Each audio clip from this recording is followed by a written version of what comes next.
Thanks, everyone, for joining us, the Project Censored Radio Show on Pacifica Radio. I'm your co-host, Eleanor Goldfield. We're very glad to welcome to the program Natacia Knapper, who's a non-binary DC organizer who has over 15 years of deep organizing experience in a collective liberation framework. Their current organizing homes are with Ward 1 Mutual Aid, Baldwin House, the Migrant Families Collective, and Seeding Stories, the organization collaboration that they co-launched earlier this year. Natacia, thanks so much for being here. I'm happy to be here, even under these circumstances. Yes, well, as Gabor Mate put it, let our hearts be broken together. So I wanted to start off just letting folks know, in case you haven't heard, this violent takeover of DC kicked off with a supposed attack on a Doge staffer. Now, leaving aside the fact that no one in power cares when it's not a right-wing white dude who gets accosted, a lot of folks are comparing this to the 1933 Reichstag fire. This was a fire that was intentionally set at the Reichstag in Berlin, where parliament meets, and it was used by Hitler and the Nazi Party to rapidly and intensely consolidate power and begin violently targeting their opponents, like communists. Now, this wouldn't be the first time in U.S. history where a false flag is used to ramp up violence in the interest of so-called security, and something that the U.S. is also good at, that Naomi Klein outlined in her 2007 book, Shock Doctrine, is using vulnerable places as testing grounds for policies that they'd like to see on a wider scale. And the Trump administration is openly, as corporate media have reported on it, planning a so-called domestic civil disturbance quick reaction force composed of hundreds of National Guard troops set to rapidly deploy to other U.S. cities targeted by Trump. And in a speech earlier this month, Trump singled out as crime-ridden cities Baltimore, Chicago, L.A., New York, and Oakland, all of which, not coincidentally, have large Black and non-white populations that overwhelmingly voted against him in his 3 presidential runs. But something that these cities don't have, or that these cities do have that DC doesn't, are certain rights that are afforded to them through their respective states. And what DC has is called home rule. So, Natacia, I was wondering, starting off here, could you just, before we get into the nuts and bolts of what happened, could you give us some understanding as to why DC is particularly vulnerable to these kind of violent escalations by someone like Trump compared to other cities? Yeah, I mean, I think, like, to just say it plainly, we don't, without statehood, for instance, like, we don't have the kind of autonomy over our laws as, like, other states do. So the way that that kind of shows up is we do have a DC council that where we can pass and vote on local laws. We have like a local DC council that passes and deliberates on what is best for DC with input from the community at large. And the laws that pass then have to go through sort of like an added layer, like on the federal side. And if the federal government just decides that they are in disagreement with like a law or policies that the people of DC have decided that they need for their safety or for whatever reasons, they can just say, no, we're actually not going to do that. Or make it incredibly difficult for those laws to actually policies to come into fruition. We're seeing a lot of that now in the way that they are actually messing with like our sanctuary laws that we passed back in 2020 and the current approach that the federal government, Trump and his cronies are taking are pecking away at the Sanctuary Values Act as much as they can. And that law, just for folks who don't know much about kind of like DC laws and everything like that, is a way was passed to prevent what is actually happening right now. the MPD from collaborating with ICE and other federal agencies. And that law was passed actually in a response to the last Trump administration, which is why I'm sure he has like really like targeted that particular law, among other things in DC lately. But yeah, that's like the scope of it. I could get deep into the history of home rule, but I feel like maybe not for this particular conversation. Yes, well, we encourage listeners to do their own digging as well. So, but thanks for setting that stage. And I wanted to a little bit more about the unique aspects of DC because DC is home to federal and, of course, a local municipal or a local city. There's like almost 40 different law enforcement agencies already there, like on a regular day, regardless of National Guard. So, can you talk about how this is significantly different and how the having this declaration of emergency tapped some of those existing law enforcement agencies that already were in DC into like ramping up?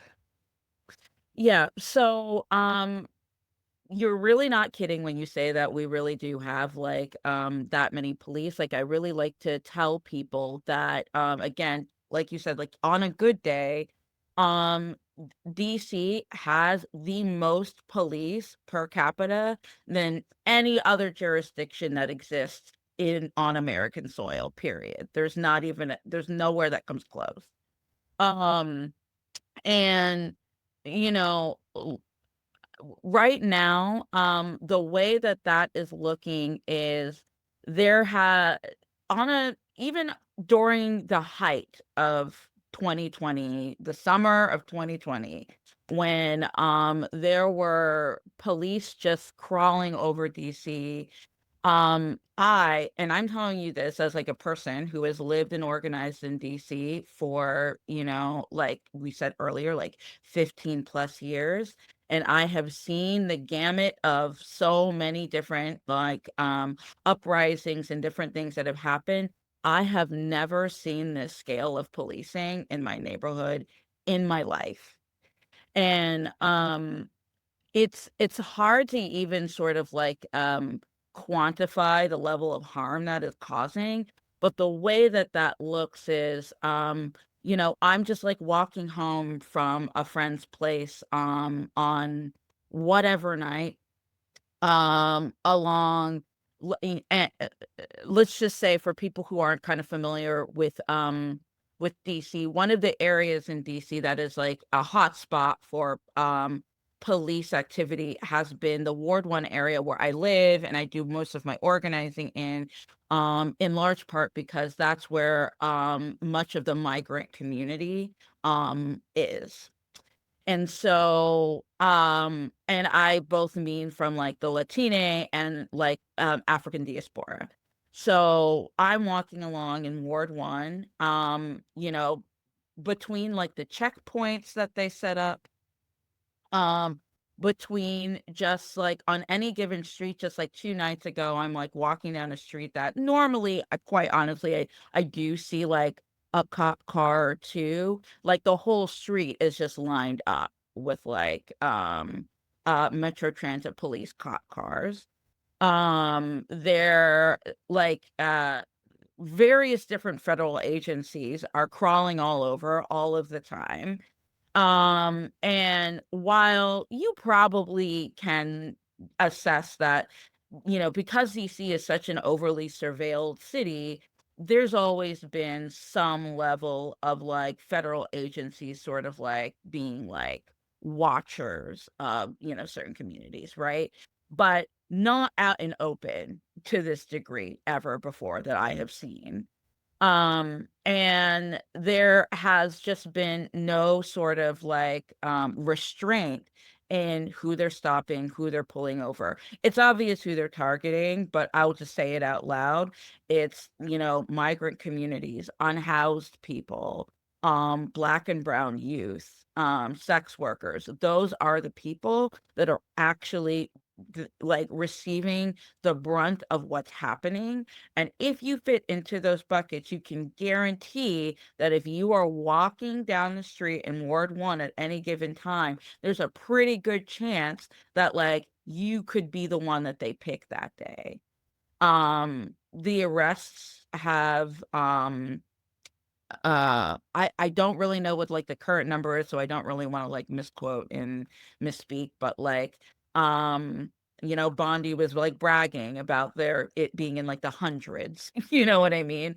So like um we are in a we are definitely, it's interesting that, Trump uses the term state of emergency or whatever to make an excuse for why this level of policing is needed in DC. But I would actually say now that there is like a state of emergency, but like it's like in response to what the state is doing, both on a federal and local level. Yeah, and I mean, what are people being charged with? Is this like a classic case of like, hey, I'm gonna arrest you because you're resisting arrest? Or, I mean, have we gotten to the point where it's like, I'm sorry, you were walking while black, so we're just going to arrest you? I mean, what are people being charged with?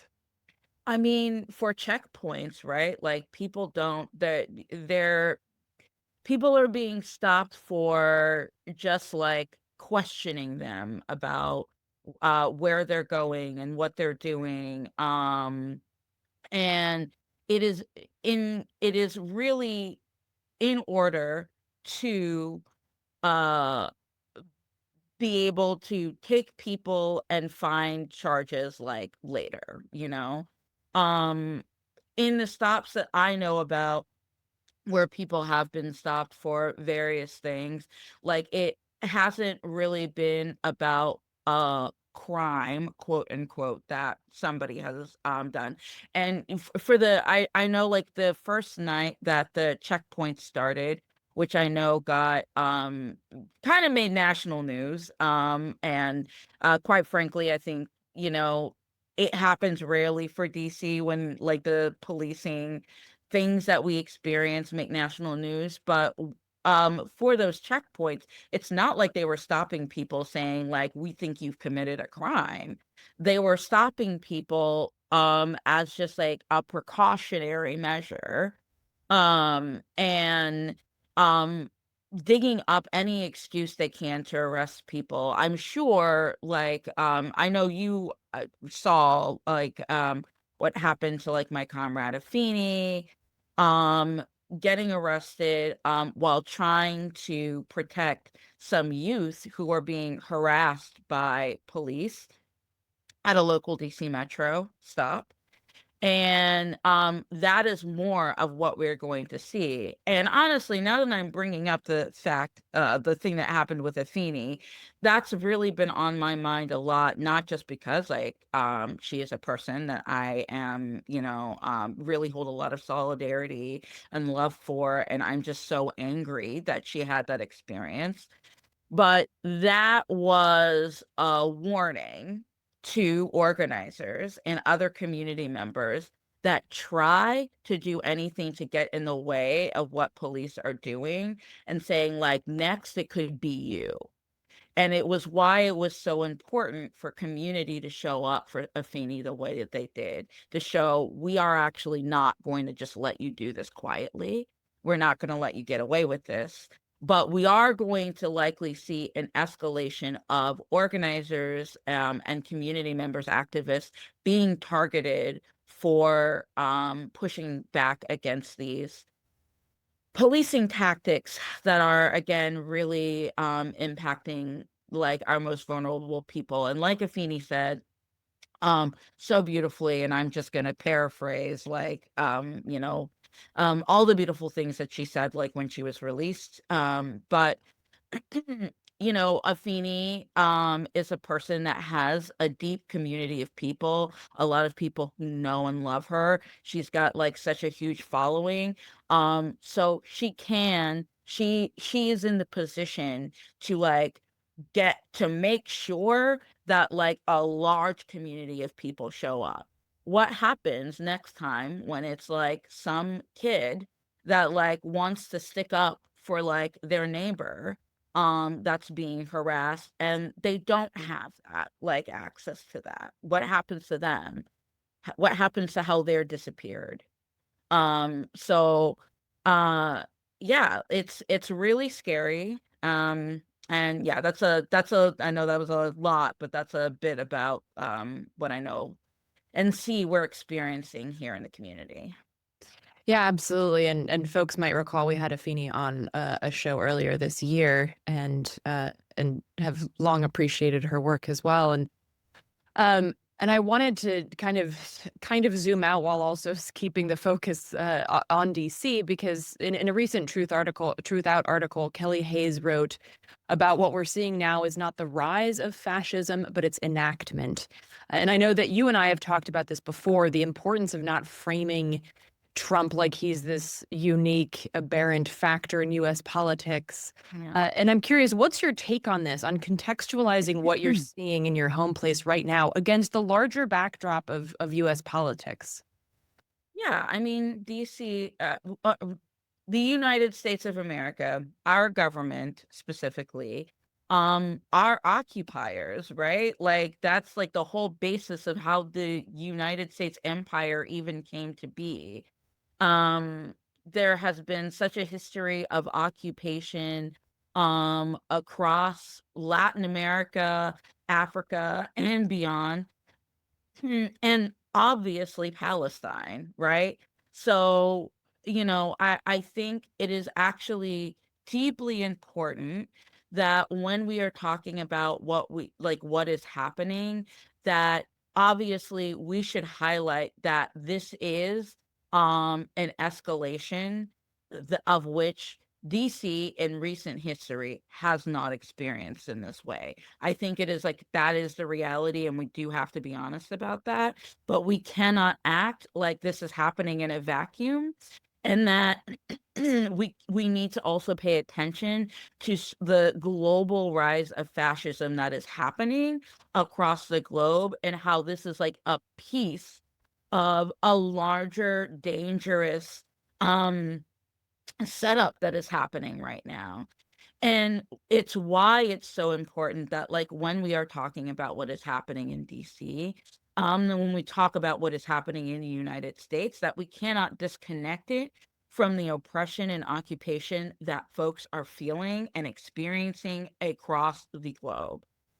It's why it's important that we continue to talk about Palestine, why we have to keep talking about Sudan, why we have to keep talking about like the Congo, why we have to keep talking about like, I mean, it's in the United States, but Puerto Rico, right? Like we have to keep talking about Cuba. We have to keep talking about like all of these places. Because there is so much historical context. We can't act like what we're experiencing is brand new, mostly because like we have to continue to learn from like our ancestors and from like other people who have fought these battles before. And we also have to make sure like our history is also like not forgotten as well, and is like part of this like bigger picture. um so for better or worse, I am actually grateful like that what is happening in DC is actually getting a bit, even if I don't agree with the framing that it's like getting all of the time, that I am really grateful for there's some national um discourse about what's happening in DC. And I know that back in like during the protests of 2020, getting like sort of any sort of like national lens on what was happening in DC beyond like what was happening like specifically at the White House was really difficult to get anyone to care about. And so I think that there is like an opportunity about like taking this narrative to a bigger scope. But in doing that, we have to be mindful about making sure that we are actually connecting those dots. Yeah, absolutely. I mean, I remember from 2020 because I lived in DC at the time, and for folks who don't know, and was out on the streets covering things and doing the support that I could. But every time you look at national news, it was just like these aerial shots of, like helicopters did Yeah. these maneuvers where they would like start descending on a crowd, which you do in like war zones, because it forces the crowd to disperse, obviously. And then like there were fires that you could see from aerial footage, and it was like, okay, that's great. I see smoke next to the Washington Monument, but do you want to talk about like the military police harassing and assaulting people? No, okay. So the Yeah. the framing is always jacked, and I want to talk about that a little bit more because something that I've been seeing in corporate media, and to your point, yes, they're talking about it, but something that I keep hearing all the time is, Yeah. well, crime in DC has hit a 30-year low. And, like, I'm Yeah. glad to hear that. That's a good statistic, but it's a problematic framing because it suggests that if crime weren't at a 30-year low, this would be a totally legit way to address it. When in fact, study after study after study, and in my opinion, common sense has shown that more cops does not equal less crime. And that, in fact, investment in communities' needs, such as education, healthcare, access to food, green spaces, etc., that's what really lowers crime rates. And I was wondering if you could talk a little bit about this framing that like keeps it in this purview of police good, and the only reason that this is a bad step is that crime is at a very low rate. But if it weren't, this would be totally cool. Yeah, I mean, that is like such a liberal talking point. Yeah. Yeah, I feel like it is frustrating for a lot of reasons. As somebody who's like organizing is mostly rooted in mutual aid and like making sure people's like needs are getting met. I am just like acutely aware of the gaps that are in DC, right? So I get very frustrated when the framing is in that way too, because there are so many community leaders, groups who have done immense amounts of labor to provide solutions to all of these things that we're talking about, right? Like the issue around houselessness, like create making sure there are mental health resources across the board, but particularly for like young Black and brown people, and so on and so forth, like making sure that people's needs are getting met. And like when people's needs aren't getting met, they are going to do what they need to do to survive, and that's not their fault. You know what I mean? It is the state that failed people and pushed them to doing the things that they need to do to like survive their lives. And when we are not actually talking about and addressing those things, like it is a liberal talking point, and it's like doing so much of the radical right wing job for them, and kind of prevent giving them the excuses that they need, like in this moment, to do what they're doing. Like you said, there should be no excuse. There is no excuse for coming into a city and not offering any level of resources. Police are not a resource, by the way, like just to make that clear. They don't help anybody do anything. Like they strike so much fear um in the hearts of community members, and they make it so there it's starting a chain reaction of, oh, I'm now afraid to leave my home because I don't want to have this police let's run in with the police. Now I'm just going to like stay locked up in my house. I'm now missing work because like I'm afraid to leave my home. Oops, now because I've missed so much work, I've not just like lost money, but maybe I've lost my job now. Um, Now what do I do? I can now no longer afford to pay the rent for like my home. Now, like, I'm going through like a lengthy eviction process, like, where I am most likely going to lose my home and be put out on the street. And now I am unhoused.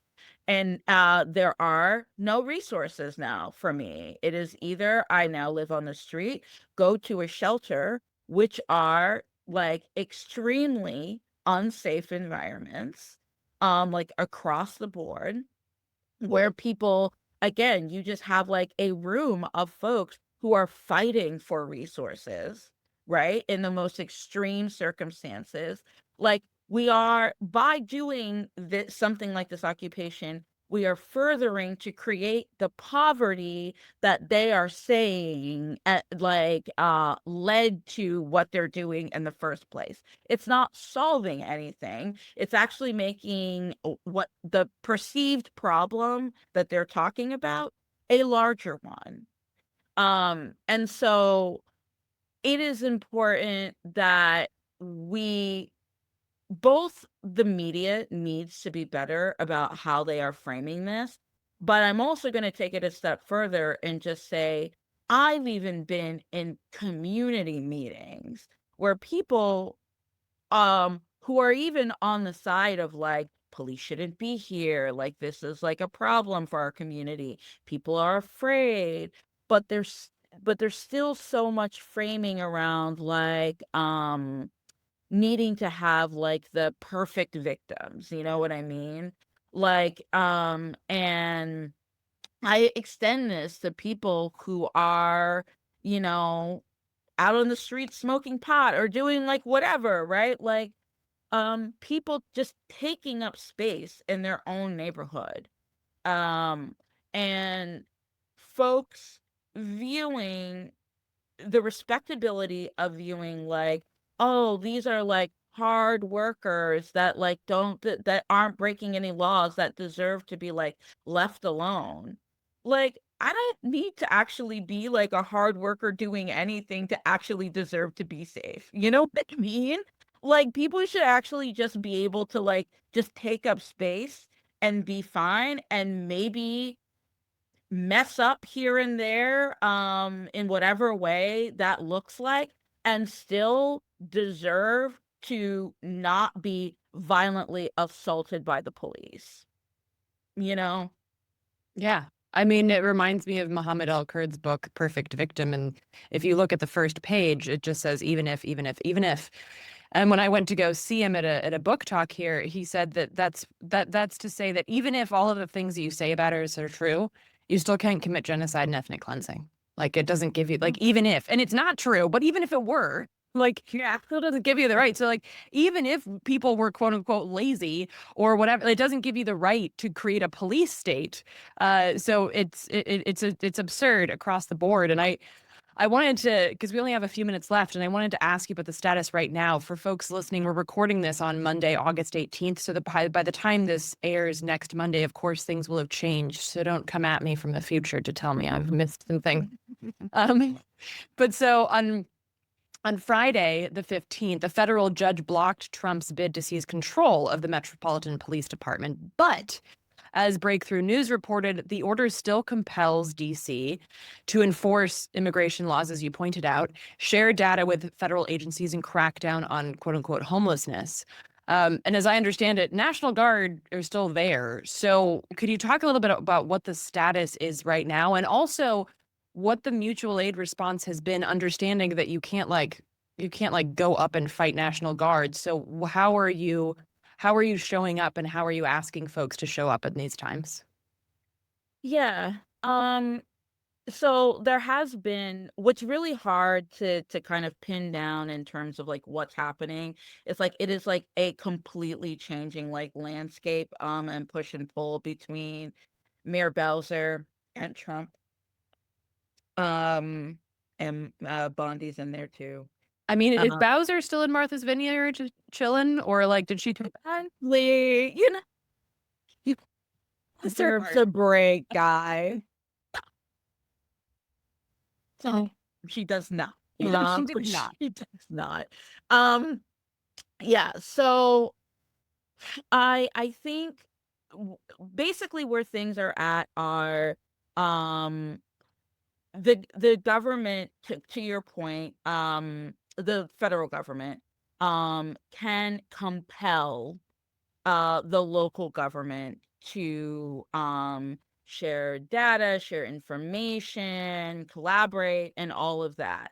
So I think it is a little bit, um we're still seeing what Mayor Bowser's continued response will be on it, but so far it's been, sure, take what you need. Like, has been more or less the attitude that we have seen, um, at least from her office, from a public standing, positionality.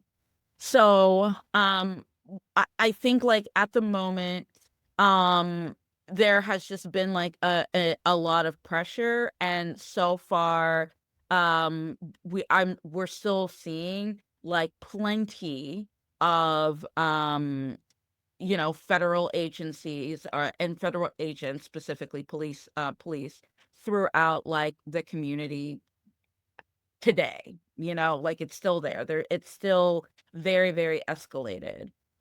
Whether we're gonna see a shift in that over the course of the week, that is, I have a lot of curiosity about that. I guess I will just say that. Um, in terms of the kind of mutual aid response, um, you know, I think it is we are one, as mutual aid groups, we are continuing to do the work we have been doing, right? Like making sure that we are checking in on our neighbors, trying our best to make sure people are getting access to, like, food, medicine, like that, like we are, and other sort of supplies folks need, again, to get their needs met. Um, I think what I feel like I can talk about, like, is, we are thinking deeply about what it looks like to meet the needs in different ways, because, like, a lot of the mutual aid that happens, at least in Ward 1, and I know that this is true of other parts in the city, has been through, like, kind of tabling, where people can kind of, like, come and pick up, like, the things that they need, like, whether we're talking about food or diapers or, like, other supplies, that we give out for free to community members. Um, and given the current escalation, um, gathering places have become very, very, like, hard, tenuous, unsafe, in a lot of circumstances. So what does it look to reframe that, and think about other strategies? I think for now, like, what I recommend folks doing is just, like, what I generally talk about, like, anyway, just in, like, mutual aid spaces, like, at large, or, like, whenever I'm giving, like, a training on mutual aid. Nothing is stopping you from just checking in on your neighbors. Do you know what I mean? Like, and that may seem like a really small thing. It is really not. Um, if I would also just, encourage you to, if you up until now just have not taken the time to, like, get to know, like, the people who live in your community, this is the time to do that. Like, there is not going to be a better time. So, like, what does it look like to just kind of stop and kind of chat with people, right? Like, have conversations, and just slowly start building trust. Like, it can be things as small as hosting dinners at your place, right? Like, where people can kind of come together and discuss, like, what's going on. And, I don't want to add this part to, like, scare people, but, like, obviously do it as safely as possible. This is going to be a time when, like, the cops are really gonna work at infiltrating, like, spaces real hard. So like, be safe about it. Um, but this is the time to get to know people. And if you know of mutual aid groups in your community, and like if you're Ward 1, hit me up, like in DC. But like just generally, like if you know of groups that are doing like community safety, mutual aid specific work, like reach out to them. You don't have to recreate the wheel. There are so many people that are already doing such great work across the nation in different cities, towns, jurisdictions. That is really what I'm encouraging people to do. Do the research, talk to your neighbors. That's where it starts. And then from there, like you can figure out like what are the things that you have to contribute, whether it is like actual money, whether it's like, helping people like walk from, place to place safely. Whatever that ends up looking like. I just like really encourage people to lean into each other as much as you can. Because yeah, the state is going to continue this, and it's not going to stop with DC. DC is the testing ground, where Trump is seeing what he can get away with here, and this is going to expand if we allow it to. Absolutely, 100%. I mean, and I'm in Baltimore, and Yeah. Baltimore was one of the places that he mentioned. So it's absolutely a list of places, and I think, your points about mutual aid, it's like you said earlier, contextualizing this historically too. Like what made the Black Panthers, for instance, dangerous was that they were feeding kids and they were teaching them about their history, and they were building community and building community power, and that's what made them dangerous to the state. So I think what makes us dangerous in the sense that we show that we are not going to accept this kind of violence is when we organize together, and that starts with having conversations. And even someone as socially awkward as myself, make it happen. It might be a weird conversation, but it'll be a conversation. So if I can do it, y'all, you can too. Natacia, thank you so much for taking the time to sit down with us and talk about what's really happening on the ground. Absolutely. Folks, if you are in DC, please do check out the Mutual Aid Network if it's there, because they are doing the rad work. And I mean that in all senses of the word. Thanks so much, Natasha. Appreciate it. Yeah. Thank you for having me.